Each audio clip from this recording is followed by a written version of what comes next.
Sa lahat ng ating mga kababayan na SSS member, meron akong magandang balita. Simula itong Disyembre na ito, ay makakapagbigay na ang SSS na tinatawag na emergency loan.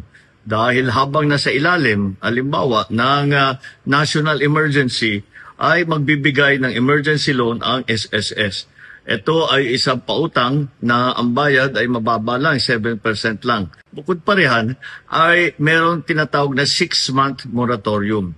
Ibig sabihin, pagtanggap ninyo ng loan galing sa SSS, sa 6 na buwan, sa unang 6 na buwan, hindi kayo kailangan magbayad para sa loan amortization.